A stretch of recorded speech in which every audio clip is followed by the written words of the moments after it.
ఇశ్రాయేలు కాపరి విశ్వముని ఊపిరి, ఇశ్రాయేలు కాపరి విశ్వముని ఊపిరి. పరలోక సారథి ప్రభునా వారధి, పరలోక సారథి ప్రభునా వారధి, యేసు నా రథ సారథి, నా హృదయ కాపరి. ఇశ్రాయేలు కాపరి విశ్వముని ఊపిరి, ఇశ్రాయేలు కాపరి విశ్వముని ఊపిరి.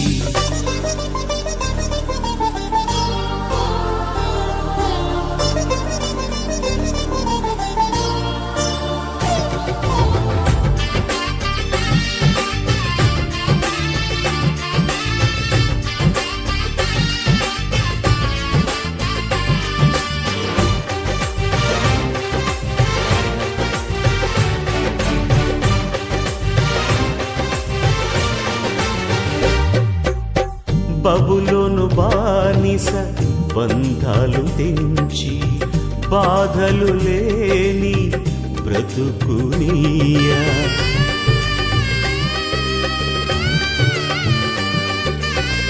బబులోను బానిస బంధాలు తెంచి, బాధలు లేని బ్రతుకునియా.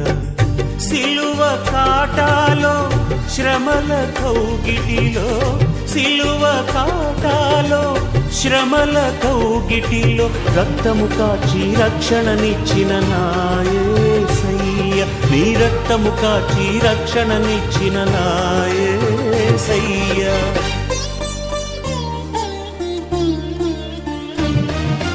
ఇశ్రాయేలు కాపరి విశ్వముని ఊపిరి, ఇశ్రాయేలు కాపరి విశ్వముని ఊపిరి.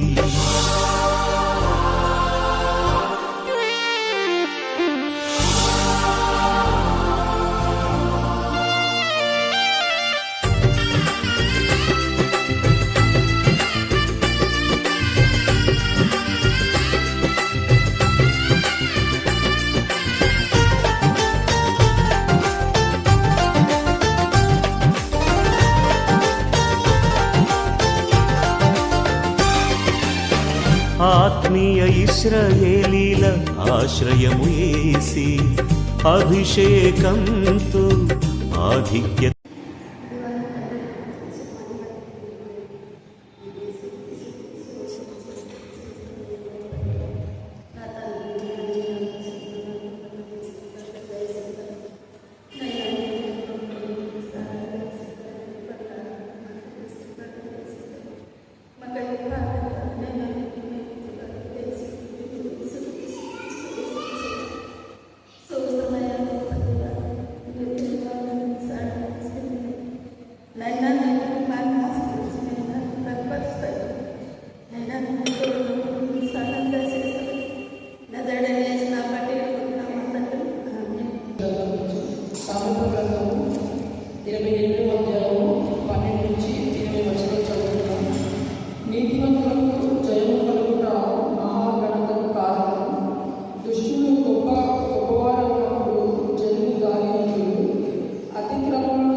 వ్యర్థమైన వాటిని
ఆశ్రయింపకుడి. చూడండి, తేటగా కొన్ని ప్రదేశాలు చెప్తున్నాడు. మనం అనుకుంటాం అన్ని దేవుడు సృష్టించినవి కదా, అన్ని మంచివేనా అనుకుంటుంటాం.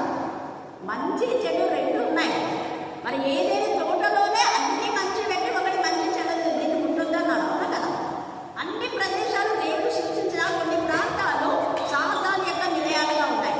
ప్రకటనలో కూడా తేటగా చెప్పారు, సాతాను నివాసమును చూడను ఉన్నాము కూడా నా యొక్క విశ్వాసం నుండి దేవునికి సాక్షిగా అర్థసాక్షిగా నిలిచిన అంత్యప్ప అనే ఆయన గురించి మీకు తెలిసిన అన్నట్టు మాట్లాడారు. మీరు ఓర్పుతో సహించండి అనే మాట ఇక్కడ మాట్లాడుతున్నాడు. ఇక్కడ కూడా బేతేలును ఆశ్రయింపచ్చు కూడా అంటున్నాడు. ఇంకా గిల్గాల్లో ప్రవేశింపకుడి. గిల్గాల్లో ప్రవేశించకుడి. బెయేర్షెబాకు వెళ్ళకుడి. బెయేర్షెబాకు వెళ్ళకుడి. గిల్గాల్లో అవశ్యంగా చెరపట్టబడిపోను. చూడండి, గిల్గాలు అవశ్యంగా చెరపట్టబడును. బేతేలు శూన్యమగును. బేతేలు శూన్యమగును. యెహోవాను ఆశ్రయించుడి. అదే ఇవన్నీ ఆశ్రయించుందని ముందే చెప్తున్నాడు. దేవుని ఆశ్రయించండి అంటే నక్షత్ర జాతకం శుద్ధ శక్తులు, మా పిల్లకి ఏమో రోగం వచ్చింది, ఏమైనా ఇస్తారా కట్టనికే? దర్గాకు తీసుకుపోయింది, మా పిల్లలకు పిల్లలు లేరు, ఆడ ఏమో విభూతులు తెచ్చుకునేది, ఆడ దిష్టి తీపించుకొని వాళ్ళు దంతం కొడతారు చీపుతుంది కదా, నెమ్మది అది చీపులా పెట్టిన దంతం కొడతారు, కొడితే పిల్లలు ఇస్తారు. ఎంత అవివేకంగా మూర్ఖంగా ప్రవర్తిస్తున్నారు. దురాత్మలు పడితే అక్కడికి పోతే దురాత్మలు ఉంటే వాళ్ళు బయటికి లాగుతారు, కానీ మళ్ళీ వస్తుంది. నీకు బంధించే శక్తి వాళ్ళకు లేదు. ప్రపంచంలో అపవిత్రాత్మలను బంధించే శక్తి ఒక నజరైన యేసు నామమున మాత్రమే, దేవుని ఆత్మతో నింపబడ్డ బిడ్డలు మాత్రమే వాటిని బంధించగలరు. బంధించి వాడిని కమాండ్ చేస్తారు, ఇక మీద వాళ్ళు ప్రవేశించకూడదు అని. మిగతా ఆత్మలు బయటికి రమ్మని చెప్తారు, కానీ వాటిని బంధించే ఇది ఉండదు. వాళ్ళు వాళ్ళ యొక్క దుష్ట శక్తుల్లో ఇంకొక దోళ్ళకి పోవడము, వాళ్ళకి ఇంకా 10 రోగాలు తేవడము చేస్తుంది. దురాత్మ వదిలిపెట్టిన తర్వాత హృదయము దేవుని వాక్యంలో దైవికంగా నింపబడకపోతే 7 దురాత్మలు తీసుకొచ్చి దాని యొక్క పరిస్థితి మొదటి పరిస్థితి కంటే చివరి పరిస్థితి బహు చెడ్డది, బహు బాధాకరం అన్నారు. ఆత్మ సంబంధమైన విషయాల్లో వెలిగించబడి తప్పిపోయేవారు గుణపరచుట చాలా కష్టమని కూడా వాక్యంలో రాయబడింది. ఇలాంటి కాల సమయంలో దేవుని మాటకు మన విధేయత చూపకపోతే దేవుడే సాతానుకు అప్పగిస్తాడు. సాతాను చేతికి అప్పగించబడక ముందే మన బ్రతుకు మనకు సరిగ్గు కాదు. ఇక్కడ తేలిగా చెప్తున్నాడు, కల్దీలకు మీరు దేవుని కండి అన్నారు, అలాగైతేనే మీరు బ్రతుకుతారు.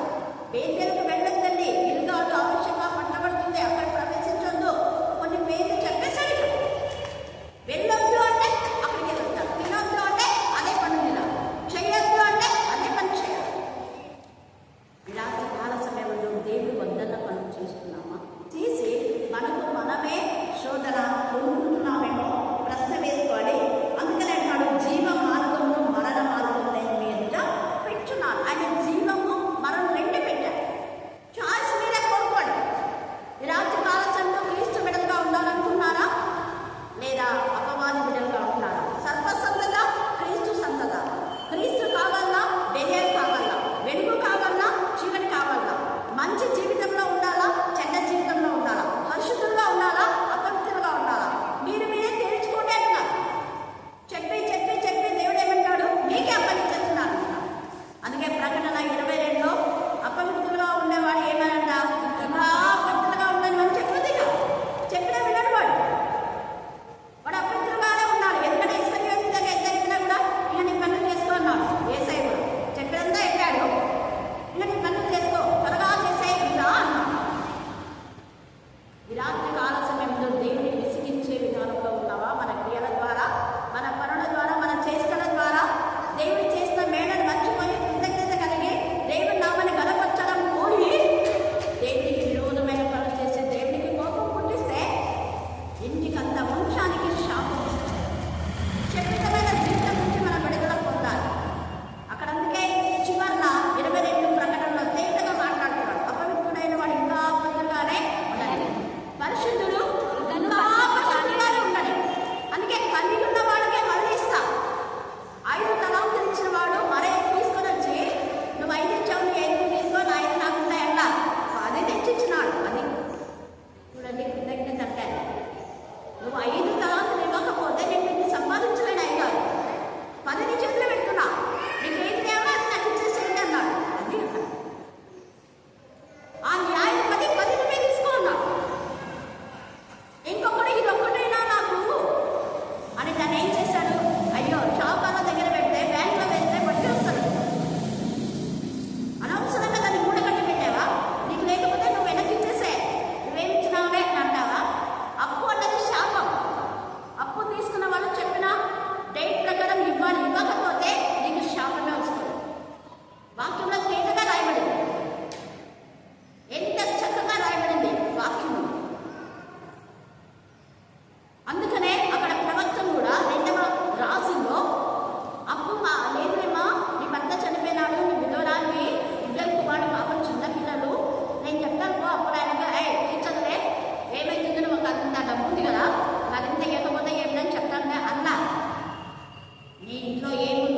ఈ కుటుంబం ఆశీర్వదించబడదు. ఒకరిపైన ఆధారపడకుండా, ఒకరిని ఆశించకుండా కష్టపడి మనం జీవిస్తే మన చేతిలో కష్టాలు దేవుడు ఆశీర్వదిస్తాం.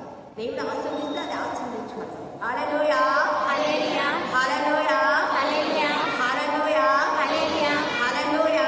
హల్లెలూయా. ఇక్కడ తేజగా రాయబడింది. అందుకే పరిశుద్ధాత్మ దేవుడు చూడండి, జీవం మరణమును నేను మీ ఎదుట పెట్టుచున్నాను. ఈ పట్టణంలో నిలిచి వారు కత్తి వలన కానీ, క్షామం వలన కానీ, తెగులు వలన కానీ చచ్చేదరు. మీరు బ్రతకరు, చస్తారన్నాడు. ఎందుకు? ఇంతవరకు నేను చెప్పిన లేఖన భాగాలు మీరు నిర్లక్ష్య పెట్టాడు కాబట్టే చచ్చెదరు అన్నాడు. ఎప్పుడైనా మీరు బ్రతకాలంటే కల్దీలకు లోబడాలి. దేవుని లోబడమని చెప్తున్నాడు. ఒక రకంగా కొంచెం న్యాయ విధానంలో ఈ నెబుకద్నెజరు ప్రవర్తిస్తున్నాడు. అందుకే లోబడమన్నాడు. అందుకే ఇర్మియా కూడా వద్దు, మీరు వెళ్ళొద్దండి, మీరు యుద్ధం చేయొద్దండి, దేవుడికి ఇష్టం లేదు అన్నాడు. ఈ రాత్రి ఆహార సమయంలో దేవుని మాటకు విధేయత మన జీవితాలు ఆశీర్వాదకరంగా ఉంటాయి. నాలుకలో జీవం మరణం ఉన్నాయని కూడా మనం చూస్తాం సామెతలు కదా. దాని అర్థం ఏంటి అంటే ఎల్లప్పుడూ జీవమైన వాక్యమును పఠిస్తే, ఎల్లప్పుడూ దేవుని నామను స్మరిస్తే, ఎల్లప్పుడూ దేవుని నామను స్తుతి చేస్తే జీవిస్తాడు. అలా కాకుండా నీ నోట బూతు మాటలు, దుర్భాషలు, అపవాది సంబంధమైన వస్తే అంతే. ఎప్పుడు లేవు లేవు లేవు అంటే లేకుండా పోతుంది. నీ నోటి మాటలే కదా. దేవుడు నన్ను ఆశ్రయించినా నా దగ్గర ఉంది తీసుకో అనే కాకుండా ఎప్పుడు ఎవరైతే లేదు లేదు లేదు అంటున్నావు కాబట్టి నీ నోటి మాటకి నీకు లేకుండా పోతుంది. దేవాన్ని విషయం వల్ల ఇంకా కొంతమంది ఇంకొక రకంగా ప్రాణం చేస్తారు. అని అడుగుతారు, అక్క ఎందుకు వాళ్ళు ఎప్పుడు ఘోర పాపనే పెయిన్ చేస్తుంటారు, దేవుడు ప్రతిరోజు అదే చేయమని చెప్పినా అంటే ఎక్కడ చెప్పలేదు. ఘోర పాపిని అనే మాట మనం ఎప్పుడు చెప్పాలంటే మారు మనసు పొందక ముందే చెప్పాలి. మారు మనసు పొందిన తర్వాత కాదు. అక్కడ సుంకరి నేను పాపిని అని ఎప్పుడు చెప్పాడంటే మార్పు పొందక ముందు చెప్పాడు. అపోస్తలుడైన పౌలు కూడా మార్పు పొందక ముందు నేను పాపులలో ప్రజలను అన్నాను. తర్వాత ఏమన్నాడు? నేను క్రీస్తును పోలి అన్నాను. అంటే మన క్రీస్తు ప్రభు పాప? చెప్పండి, మనం ఏ ప్రార్థన చేస్తున్నాం? ఒకటే దేవా పాపినైనా కనిపించే పాపిని ఎంతకాలం పాపిలో ఉంటావు? నువ్వు చచ్చే వరకు పాపిలో ఉంటావా? మరి చచ్చే వరకు పాపం అయితే ఈసయ్య శిలువ రక్తం ఏమైపోయింది? కడగలేదా? నిన్ను శుద్ధి చేయలేదా? నువ్వు ఏసై బిడ్డవు కాదా? ఏసై బిడ్డలు పాపంలో ఉంటారా? ఏసై బిడ్డ పాపిగా పరిగణించబడతారా? దేవా ఒకప్పుడు నేను పాపి, నన్ను కరుణించి ఈ స్థితిలో తెచ్చాను. ఒకప్పుడు నేను ఇలా ఉన్నాను ప్రభా, నన్ను దేవుడు కావాలి. అందుకు దేవుడిని స్థితిస్తున్నాను అది చెప్పాలి. అపోస్తలుడైన పౌలు కూడా అదే చెప్పాడు. ఒకప్పుడు నేను అలా ఉన్నా, కానీ ఇప్పుడైతే నేను క్రీస్తుని పోలి నడుచుకున్నాను. ఒక్కసారి ఆలోచించాను. పాపి అనే పదాన్ని ఎప్పుడు యూజ్ చేయాలో అప్పుడే యూజ్ చేయాలి. అపవాది ఏమంటాడు? దేవా ఇవి ఎప్పుడు పాపే, నేను ప్రార్థన ఎందుకు వినాలి అంటాడు. మనం కదా పాపల ప్రార్థన దేవుడు వినాడు. పాపి తన పాపాన్ని అసహించుకొని చెడుతను విసర్జించి పరిశుద్ధుడైతే పరిశుద్ధుల ప్రార్థన దేవుడు చదువు చేస్తుంది. ప్రకటన 8:1 చదువుకోండి. ప్రకటన 5లో పరిశుద్ధుల ప్రార్థన. పాపంటే దేవుడికి చాలా ఇష్టం, కానీ పాపాలు ఒప్పేసుకొని విడిచిపెట్టిన వాడు వర్ధిల్లుతాడు. అదే మాట సామెతలు కూడా తేజగా ఇక్కడ రాయబడింది. చూడండి 13వ వచనం ఇందాక చెప్పాడు. అతిక్రమలను దాచిపెట్టువాడు అతిక్రమం దాచిపెట్టువాడు వర్ధిల్లుతాడు. అతిక్రమం దాచిపెట్టే దేవా నేను ఘోర పాపని, ప్రథమ పాపని, ఆ పాపని, ఈ పాపని, పందిని, కుక్కని, నక్కని ఎప్పుడు అనకూడదు. ఒకప్పుడు పందిగా ఉన్నా నన్ను ఇప్పుడు శుద్ధి చేశాను. ఒకప్పుడు కుక్కలాంటి జీవితమే. క్రైస్తవుగా ఉండి క్రీస్తుని అనేక మార్లు నేను దూసివేశాను ప్రభు. పాపాన్ని విడిచిపెట్టి మరలా పాపం చేశాను, నన్ను క్షమించండి నాయన. ఇక మీద నేను పాపం జరుగుతుకోకుండా నాకు ఈ శక్తి దయచేయి. నీతిమంతుల మీద నీ రాజదండం ఉంటుంది పాపం చేయకుండా అన్నారు కదా. మరి నీ నీతి నాకు తగ్గ చేయండి ప్రభు. నేను నీ నీతిని పొందితే తప్ప నీ రాజ్యంలో చేరలేదు. పరిశుద్ధంగా చేయబడితే తప్ప నీ రాజ్య వాళ్ళతో కాలేలేదు. నన్ను కరుణించండి. ప్రతిరోజు కనికరం కోసం ప్రార్థన చేయండి. ఆత్మకు, మనసుకు, శరీర కల్మషముని పవిత్రంగా చేయండి అని ప్రార్థించండి. అలా చేయొచ్చు. దైవాన్ని కృపచకు నన్ను కరుణించమని చేయండి. అందుకనే అతిక్రమంలో దాచిపెట్టేవాడు వర్ధిల్లడు. వాటిని ఒప్పుకొని విడిచిపెట్టువాడు ఇక్కడ వాటిని ఒప్పుకొని విడిచిపెట్టువాడు కనికరం దేవుని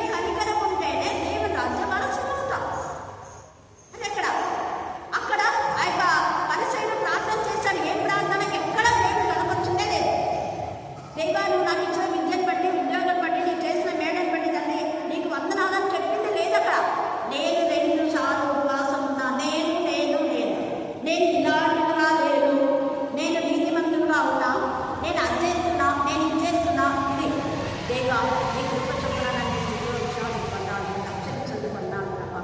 ఇంకో నీకు రక్షణ దయచేయి. నన్ను కనికరించినా ప్రభా, ఎవరైనా కనికరించు. నన్ను నీ రాజ్య వారసుగా చేయాలని ఇష్టమన్నా ప్రభా, ఈ బిడ్డను కూడా అతిక్రమం రాజు బిడ్డకుండా ఒప్పుకుంటున్నా ప్రభా. క్షమించండి, మన్నించండి. ఇది మనం చేయాలి. ఇలా వీళ్ళు నరకానికి పోకుండా బిడ్డను కూడా కాపాడండి తండ్రి. అక్కడ దొంగ చేసిన ప్రార్థన అదే, దొంగ చేసినటువంటి ఆ గద్దెను కూడా అదే.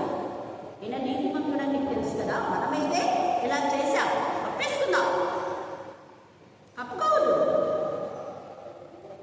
అదే అక్కడ వెంటనే పక్కనున్న వ్యక్తిని కాపాడాలని ప్రయత్నించడమే దేవుని బిడ్డల యొక్క ఉన్న లక్షణాలు. ఇక్కడ అందుకే వాటిని ఒప్పుకొని విడిచిపెట్టేవాడు కనికరం పొందును, నిత్యము భయం కలిగి ప్రవర్తించేవాడు. అది అక్కడ నిత్యము భయం అంటే ఒకప్పుడు పాపిగా ఉండి పాపాన్ని అనుసరించుకొని చెడుతను విసర్జించిన తర్వాత దైవ ప్రతిరోజు నన్ను పరిశుద్ధంగా ఉంచాలని భయం కలిగి వాక్యం అనే భయంలో వాక్యము చేత ముందట స్నానం చేయబడి ప్రతిరోజు దైవ నాకు తెలియకుండా నాలో నీకు ఆయాసకరమైన ఏదైనా ఉందేమో ప్రభా, అది నాకు మంచిగా అనిపిస్తుంది, కానీ నీకు అది ఆయాసకరంగా ఉండొచ్చు కదా, నీకు అది అయిష్టంగా ఉండొచ్చు కదా, దాన్ని తీసే. అది మనం చెప్పాలి. దావీదు చేసిన ప్రార్థన, నన్ను పరిశోధించు ప్రభా ప్రతిరోజు, నీకు అయిష్టమైన ఏదైనా ఉందేమో చూడు, దాన్ని తీసేసే. అదే మనం ప్రార్థన చేయాలి. అందుకే ఇక్కడ నిత్యము భయం కలిగి ప్రవర్తించేవాడు నిత్యము. ఇప్పుడు క్రీస్తు యేసునందు ఉన్న వారికి ఏ శిక్ష విధియో లేదు. ఇప్పుడు ప్రతిరోజు మనం క్రీస్తులో ఉన్నాం లేదు, రోజు వాక్యం ద్వారా సర్చ్ చేసుకోవాలి.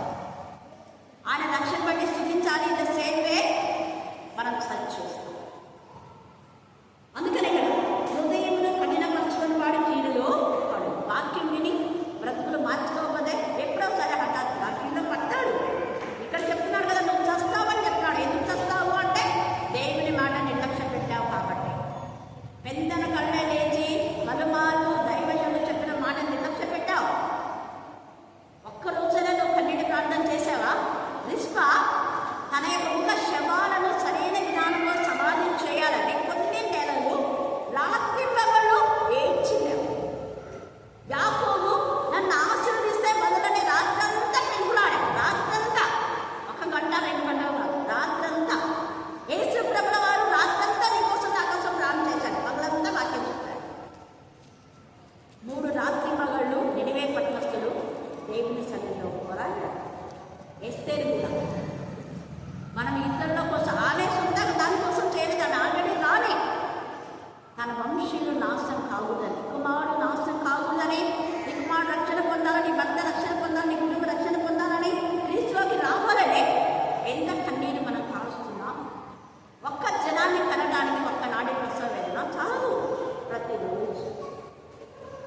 అందుకే ఇక్కడ అంటాడు చూడండి, బొబ్బరించు సింహంలో తిరుగులాడు ఎదుగుపడ్డడు, దరిద్రులైన జనుల నేలు దుష్టులు సమానులు, వివేకం లేని వాడవై జనులకు అధికంగా బాధపెట్టు అధికారి అన్నాడు. అధికారిగా ఉన్నామని ఇష్టానుసారంగా చేయొద్దు. సంఘంలో అందరికీ సమానమైన స్థానమే ఇవ్వాలి. ఎప్పుడు ఒకరే వాక్యం చదవడం, ఒకరే ప్రార్థన చేయడం, ఒకరే పాడడం, ఒకరిదే కాదు ఇది సంఘం. సంఘం అందరినీ అంటాం, చెప్పడమేమో అందరి సంఘం అంటాం. మరి అందరి సంఘం అన్నప్పుడు అందరికీ మనం అవకాశం ఇస్తున్నామా? చూడండి, అధికారి ఒక సంఘానికి కానీ, ఒక ఉపాధ్యాయుడు కానీ, హెచ్ఎం కానీ ఎవరైనా కూడా అధికారి అయితే న్యాయబద్ధంగా ఉండాలి అనే మాట ఇక్కడ తేజగా మాట్లాడుతున్నారు. అధికారం అడ్డు పెట్టుకొని ఇష్టానుసారంగా చేయకూడదు అని. దుర్లాభంలో ద్వేషించి వాడు దీర్ఘాయుష్మంతుడు, ప్రాణం తీసి దోషం పట్టుకొనిన వాడు వేదికి పరిగెత్తుతున్నాడు. ఎవరినో అట్టి వారిని ఆపకు లేదు దేవుడు చూసుకుంటాడు. యథార్థంగా ప్రవర్తించేవాడు రక్షింపబడదు, మూర్ఖ ప్రవర్తన గలవాడు హఠాత్తుగా పడిపోయింది. తన పొలం సేద్యం చేసుకుని వానికి కడుపు నిండా అన్నం దొరుకును.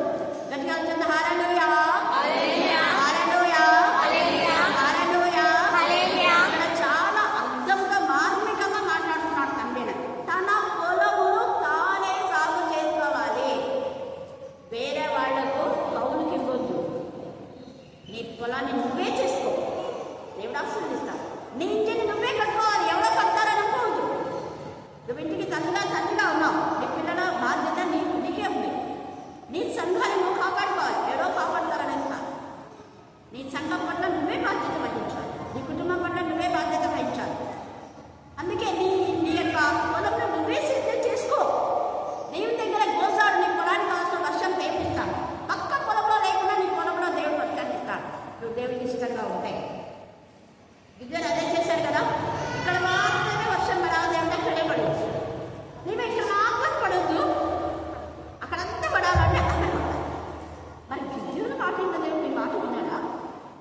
ఖచ్చితంగా విన్నాడు.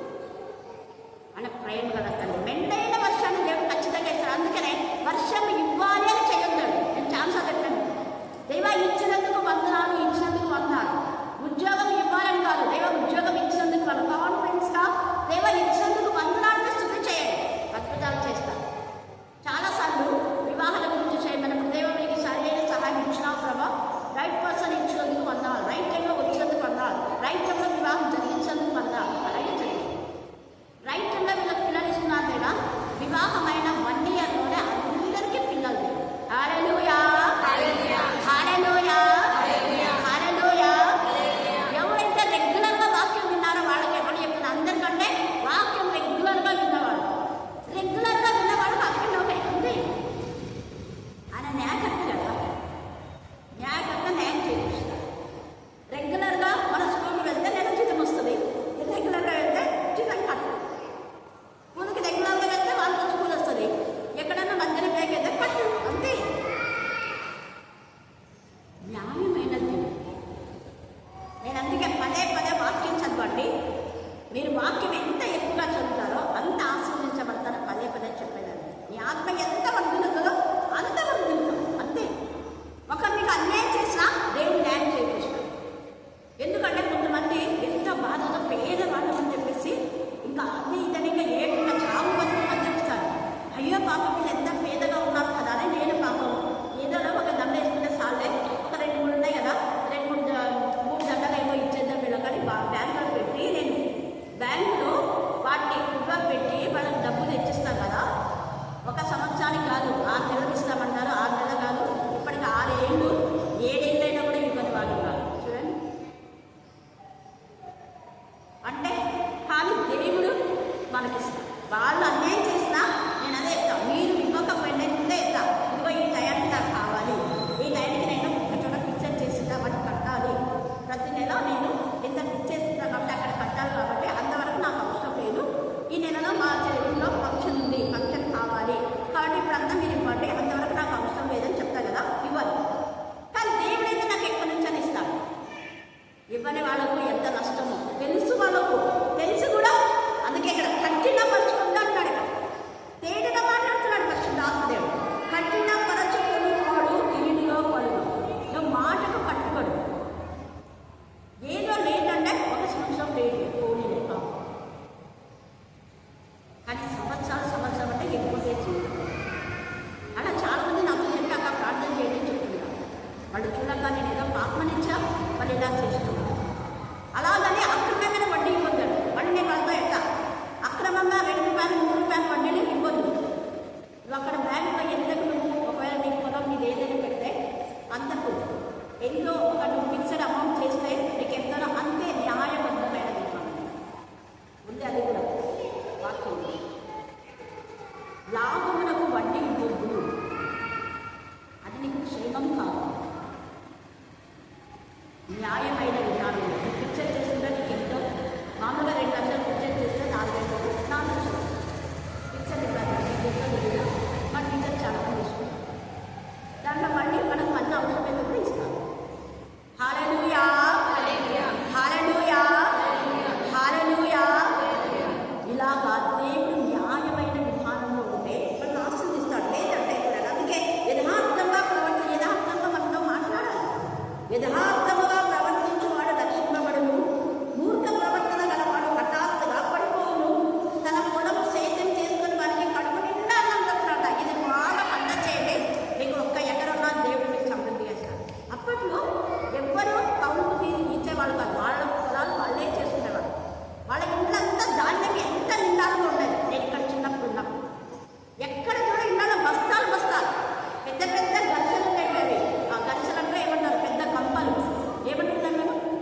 కాల సమయంలో మన కుటుంబ పరిస్థితి దేవుని చల్లబెడతాం. నీ కుటుంబాన్ని నువ్వు సేవించే, నీ కుటుంబంలో రాను, నీ